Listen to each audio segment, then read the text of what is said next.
الشيطان الرجيم. بسم الله الرحمن الرحيم. الذين يأكلون الربا لا يقومون إلا كما يقوم الذي يتخبطه الشيطان من المس، ذلك بأنهم قالوا إنما البيع مثل الربا وأحل الله البيع وحرم الربا، فمن جاءه موعظة من ربه فانتهى فله ما سلف وامره إلى الله، ومن عاد فأولئك أصحاب النار هم فيها خالدون. يمحق الله الربا ويربي الصدقات والله لا يحب كل كفار أثيم. إن الذين آمنوا وعملوا الصالحات وأقاموا الصلاة وآتوا الزكاة لهم أجرهم عند ربهم ولا خوف عليهم ولا هم يحزنون. يا أيها الذين آمنوا اتقوا الله وذروا ما بقي من الربا إن كنتم مؤمنين، فإن لم تفعلوا فأذنوا بحرب من الله ورسوله، وإن تبتم فلكم رؤوس أموالكم لا تظلمون ولا تظلمون. صدق الله العظيم. أيها الناس اتقوا الله حق تقاته ولا تموتن إلا وأنتم مسلمون. Para hadirin yang dimuliakan oleh Allah Subhanahu wa Ta'ala, sahabat YouTube di lingkar Indonesia dan sekitar, kita akan bicara masalah riba sebagaimana ayat yang dibacakan dalam Al-Quran dalam surat Al-Baqarah ayat 276, 278 sampai surat Al-Baqarah 279. Ayat ini bicara masalah riba. Riba itu kalau menurut bahasa untung, ribhun, untung, tapi untungnya pengen berlipat ganda. Tuh. Kedua, ribanya itu pengen untung sendiri, orang lain rugi. Biarlah orang lain rugi, tetapi diri kita untung. Nah, ini definisi riba kalau menurut bahasa. Ribun. Maka riba ini dilarang oleh Allah dan Rasulnya. Apalagi riba di akhir zaman ini banyak bentuknya dan banyak macamnya, yang dimana seseorang ingin untung sebesar-besarnya, yang di satu pihaknya biarlah rugi serugi-ruginya. Maka riba ini Allah umumkan dalam Al-Quran, Rasulullah juga sampaikan melalui hadisnya, ya, dalam pembicaraannya, dalam penyampaiannya. Rasulullah SAW pun menyampaikan larangan riba, bahkan riba dimasukkan salah satu 10 dosa besar, salah satunya adalah riba. Maka riba ini, kaum muslimin yang dimuliakan oleh Allah Subhanahu wa Ta'ala, bagi kita yang beriman kepada Allah harus menjauhinya. Sekalipun di akhir zaman ini riba menjadi sistem dalam kehidupan, yang artinya seluruh kaum muslimin terlibat. Adapun terlibat, kita sudah terlibat riba, jangan ditambahi lagi riba yang baru, tapi berusahalah untuk menghilangkan riba. Sekalipun kita tidak mampu dan tidak bisa, tetapi Allah melihat usaha kita untuk menjauhi riba ini.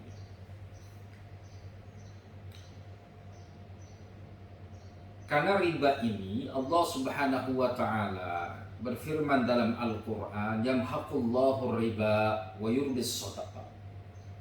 Allah itu akan menghancurkan riba dan menyuburkan sedekah. Wallahu la yuhibbu kulla kaffarin athim.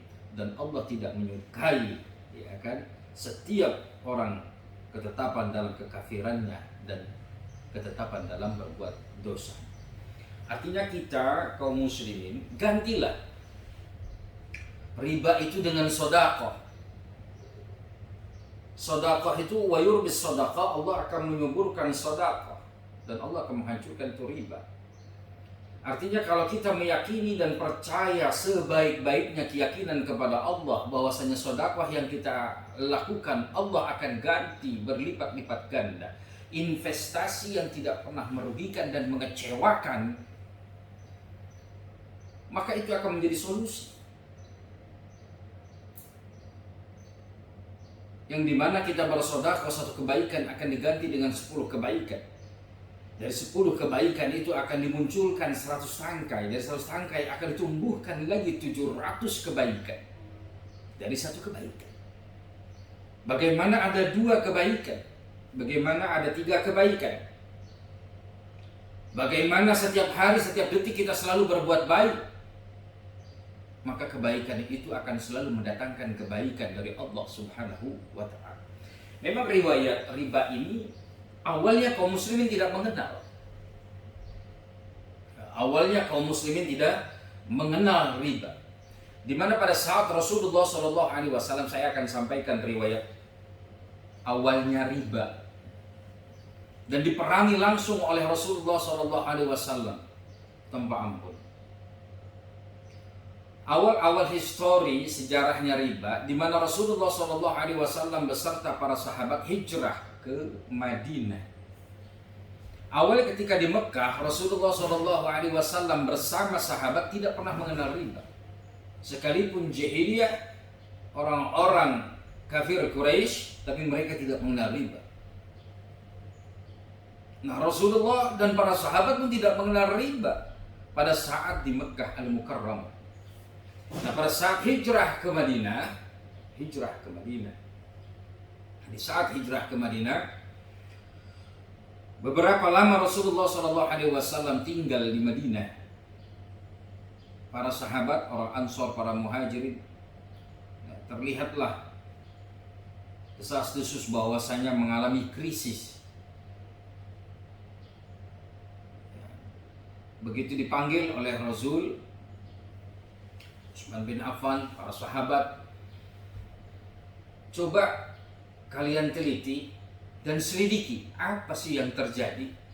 Kok penduduk Madinah banyak yang hidupnya susah, peceklik, menderita, miskin. Setelah diselidiki panjang, lama, diteliti, kemudian mereka lapor kepada Rasulullah. Ya Rasulullah, ternyata penduduk Madinah itu selalu interaksi dan bertransaksi jual beli dengan orang Yahudi. Mereka minjem 1 juta, mereka harus memulangkan 2 juta. Mereka pinjam 1 kambing, mereka harus memulangkan 2 kambing. Sama orang Yahudi. Maka orang-orang penduduk Madinah rata-rata susah dan melarat dan miskin, ya Rasul. Ini riba, kata Rasul. Kumpulkan orang Mekah, kumpulkan orang Madinah. Orang Mekah disebut orang Muhajirun, orang Madinah disebut orang Ansor. Rasulullah hanya mengatakan kalian berdua ini adalah saudara. Dari mulai detik ini sampai ke depan, berhentilah bertransaksi dengan orang Yahudi. Berhentilah untuk jual beli dengan orang Yahudi. Cukup jual beli di antara kalian saja. Pinjam uang 1 juta, pulangkan 1 juta. Pinjam kambing, pulangkan kambing. Pinjam ayam 1, pulangkan ayam 1. Begitulah ceritanya. Dan seterusnya dan seterusnya. Akhirnya sepakat. Begitu 1 tahun perjalanan perdagangan Islam yang dibangun oleh Rasulullah dengan jual beli yang dihalalkan oleh Allah, 1 tahun ekonomi Islam yang dipimpin oleh Rasulullah maju dengan pesat, meraih kemenangan sangat gemilang. Pasar Yahudi mengalami kebangkrutan dan gulung tikar. Kenapa mereka gulung tikar? Karena mereka mempraktekkan cara-cara riba yang pada akhirnya mereka dihancurkan oleh Allah Subhanahu wa Ta'ala dan dihancurkan oleh Rasulnya, yaitu Rasulullah Nabi besar kita Muhammad sallallahu alaihi wasallam. Dalam 1 tahun, bagaimana kita akan menghancurkan riba? Ini suatu pengalaman. Ini adalah ibrah. Ini adalah fiqhus sirah, fikih perjalanan Nabi. Bagaimana Nabi memerangi riba. Dan riba ini adalah prakteknya orang-orang Yahudi. Jual belilah kita sesama muslim. Jual belilah kita sesama kaum muslimin. Jual belilah kita dengan apa adanya. Jual belilah kita apa yang diridhoi oleh Allah dan Rasulnya. Bapak dan Ibu sekalian, saya kasih pengalaman. Dulu orang-orang tua kita tidak pernah mengenal bank. Dulu orang tua kita tidak pernah mengenal namanya bank keliling. Orang tua kita tidak pernah mengenal riba. Kenapa uang kalau habis jual tanah kita tanya nih orang-orang tua kita, kenapa nggak taruh di bank? Jangan, dosa. Nggak boleh naruh uang nganakin duit itu, nggak boleh, itu bahasa mereka. Nganakin duit itu nggak boleh. Orang-orang tua kita dulu tidak sekolah. Orang-orang tua kita dulu tidak S1, tidak S2, tidak S3. Bahkan banyak di antara orang-orang tua kita tidak selesai pendidikan SD-nya, tetapi mereka mampu menafkahi anaknya yang bukan hanya 1, 2, tapi ada yang 10, ada yang 1 lusin, ada anaknya yang 20, ada anaknya yang 15. Semuanya kebagian. Walaupun hanya 1 anak 1 rumah, 1 anak 1 rumah, 1 anak 1 rumah. Bahkan ada di antara orang-orang tua kita 1 anak memiliki 2 hektar karena hadiah dari orang tuanya kepada anak-anak. Kita renungkan, para hadirin yang dimuliakan oleh Allah. Kita renungkan bagaimana hebatnya orang tua kita. Apa yang membuat mereka hebat? Mereka selalu menghindari riba. Saya garis bawahi, mereka menghindari riba. Bahkan mereka menjauhi riba. Bahkan mereka tidak mau menyentuh sedikit pun riba. Mereka berkah, rahmat turun kepada mereka. Apa sih kerjaan mereka? Hanya menanam kangkung, hanya menanam sawi, buat tempe, mencangkul sawah di ladang, mencangkul tanah, menanam singkong dan lain sebagainya. Ketika panen, mereka bisa membeli tanah sehektar, ada yang sejengkal demi sejengkal, hasta demi hasta, sampai hektaran. Bahkan mereka bisa membagikan kepada anak-anaknya. Ini sebagai tanda berkah. Mereka menjauhi riba, bahkan tidak mau menyentuh riba. Sekarang sudah saja di abad 2021, S1, S2, S3 doktor semua. Mereka meremehkan dosa besar. Mereka lakukan riba. Jangankan mengurus 10 anak, 2 anak saja kadang tidak sanggup. Jangankan 2 anak, berumah tangga suami istri saja tidak sanggup untuk mengatasi kehidupan. Kenapa? Karena mereka terlibat dengan riba. Lalu bagaimana Ustaz kalau kita tidak riba? Lalu ada solusi apakah untuk kita agar supaya hidup kita penuh dengan berkah dan rahmat? Hilangkan riba. Jawaban saya, suburkan sedekah. Tabar sedekah. Karena Allah Subhanahu wa taala telah menyampaikan kepada kita dalam Al-Qur'an surat Al-Baqarah 276, wa yurbis shadaqah. Allah menyuburkan sedekah. Dengan sedekah yang subur, maka disitulah Allah akan datangkan keberkahan-keberkahan. Nah, nanti saya akan berbicara khusus tentang judul sedekah. Hingga pada akhirnya nanti berapa persenkah Allah akan berikan kepada hamba-hambanya yang beriman kepada Allah, lalu melaksanakan sedekah, mempraktekkan sedekah, berapa ribu persenkah Allah berikan sebagai penggantinya. Namun nanti para hadirin yang dimuliakan oleh Allah, yang perlu kita pahami, yakinkah kita melakukan itu? Yakinkah dengan apa yang disampaikan oleh Allah dalam Al-Quran yang ribuan persen bagi orang-orang yang investasi di jalan Allah Subhanahu wa taala, yang sedekah di jalan Allah, sedekah kepada yang lemah, sedekah kepada orang yang tidak punya, berapa ribu persen Allah berikan? Yakinkah kita? Kalau kita yakin, maka Allah akan datangkan itu semua. Allah akan datangkan itu semua. Ya. Nah, kalau sekarang di abad 2021, ketika kita menyampaikan materi ini, ya masa bodoh aja. Kenapa? Karena manusia berpikir hidup sekarang ini adalah nggak usah pikirkan halal dan haram. Yang penting hantam, anak istri bisa hidup. Tidak pernah memikirkan karakter kehidupan dalam keluarga, karakter anak-anak kita yang kita masukkan dengan makanan-makanan yang diharamkan oleh Allah Subhanahu wa taala, masuk pribadi.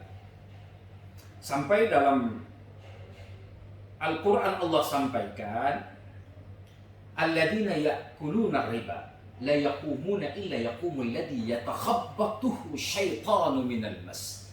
Orang yang pemakan riba ya, praktek riba, pemakan riba, dia tidak bisa berdiri kecuali dia berdiri seperti orang kemasukan syaitan. Masya Allah, ini ayat luar biasa. Ya nggak usah lah deh kita menyelisihi Allah, itu kan riba kita dalam keadaan darurat, bukan itu. Tapi efek dari ribanya. Kalau andai kata riba ini tidak ada efek, maka manusia bisa melakukan apa saja. Tapi karena riba ini ada efeknya, dan ini yang harus menjadi tolak ukur kita. Tetapkah kita akan lakukan, ataukah kita harus menghindari dan menghentikan, ataukah kita harus tinggalkan itu semua? Karena riba ini ada efeknya. Satu, alladzina yaquluna riba la yaqumuna illa yaqumul ladzi yatakhabbathu syaitanu minal mas. Orang pemakan riba tidak bisa berdiri kecuali berdirinya seperti orang kemasukan syaitan. Bayangkan ketika tagihan riba 2 hari lagi mau jatuh tempo atau sudah jatuh tempo, orang yang bersangkutan kena hutang riba, dia seperti orang kemasukan syaitan. Dia mundar-mandir, tidur tidak bisa, dia keluar, masuk lagi, dia duduk, berdiri lagi, ketika dia tidur dia bangun lagi. Seperti orang kemasukan syaitan, kebingungan, resah, gelisah, gundah gulana. Tidak ada sesuatu yang menjadi ukuran bagi dia dari mana ini semua untuk membayarnya. Kedua, orang yang praktek riba pada sesungguhnya dia telah membiarkan dirinya diperangi oleh Allah dan Rasul.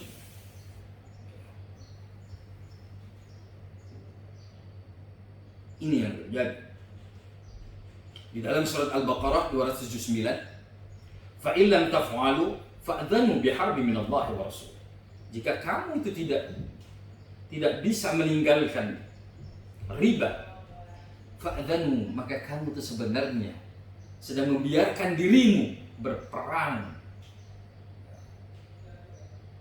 pada Allah dan Rasulnya. Yang namanya perang sama Allah dan Rasulnya, tidak ada yang menang, Pak. Tidak ada yang menang, Bu. Sekalipun punya harta triliunan, sekalipun punya harta seluruh dunia ini milik dia, ketika dia praktik riba, maka Allah akan hancurkan ribanya. Rumah tangga itu kecil, antara suami, istri, dan anak. Hancur karena riba. Negara yang besar ini, apalagi negara yang besar ini, praktik riba, maka negara pun akan dihinakan oleh Allah Subhanahu wa taala. Karena perang terhadap Allah. Nah, kita cari solusi. Sekalipun riba itu membuat diri kita terlibat dan tidak menafikan apa yang disampaikan oleh Rasulullah ketika beliau Mi'raj ke atas langit, Isra dan Mi'raj. Nah, ketika ada orang berjalan dengan perutnya padahal dia punya tangan, dia punya kaki, maka Rasulullah bertanya dengan malaikat Jibril, "Man haula'i ya Jibril?" Siapa mereka ini wahai Jibril? Mereka itu adalah umatmu ya Muhammad. Mereka semua terlibat dengan riba. Nanti umatmu akan semuanya terlibat dengan riba. Ada satu di antara mereka yang tidak terlibat dari mereka, tidak terlibat riba. Siapa mereka? Ya Jibril. Mereka adalah orang-orang yang hanya pemakan debu riba. Jadi ada semua orang terlibat dengan riba. Hanya saat kata malaikat Jibril ada yang tidak terlibat dengan riba, tetapi mereka memakan debunya riba. Jadi semua umatmu nanti terlibat dengan riba, maka mereka berjalan dengan perutnya nanti di akhir. Allahu Akbar. Allahu Akbar. Subhanallah. Astagfirullah. Astagfirullah. Semoga kita ini terlibat. Semoga kita ini dijauhi. Semoga kita ini dijauhi dari riba. Sekalipun riba itu menimpa diri kita, berusahalah ya kepada Allah Subhanahu wa taala untuk menghindari dan menjauhinya, dan jangan dilahirkan riba yang baru lagi. Nanti saya akan menyampaikan riba ini dan bagaimana melepaskannya secara pelan-pelan ya, dan bagaimana dan seperti apa nanti strateginya. Dan setelah melepas riba itu ujiannya apa sih yang datang kepada kita? Itu banyak nanti ujiannya. Nah, kita akan sampaikan kepada kaum muslimin agar supaya bisa selamat ya dari fitnah riba ini, dan cukup luar biasa ya, terutama ibu-ibu tuh ya. Dan apa sih macam-macam riba itu nanti kita akan sampaikan kepada kaum muslimin. Nah, mungkin ini penjelasan masalah riba di tahap awal ya, nanti ada bagian yang kedua dan bagian ketiga, karena riba ini sangat luas sekali ya. Macam-macamnya riba itu apa aja Ustaz, nanti kita akan terangkan satu persatu ya. Ribanya yang ini, yang begini, yang begini, yang begini, banyak. Dan kita harus bisa menghindarinya secara pelan-pelan, dan setelah itu meninggalkan jauh-jauh, karena itu adalah salah satu 10 dosa besar ya, yang salah satunya adalah riba. Masya Allah. Baik, kaum muslimin yang dimuliakan oleh Allah, hanya itu yang saya sampaikan. Mudah-mudahan bermanfaat, mudah-mudahan membawa berkah rahmat bagi kita semua apa yang kita jelaskan, dan bisa menjadi sebuah pertimbangan bagi diri kita untuk merubah diri kita menuju kepada yang lebih baik, yang halal, yang cintai dan diridhoi oleh Allah Subhanahu wa taala. Wallahu muwaffiq ila aqwamit thoriq. Wassalamualaikum warahmatullahi wabarakatuh.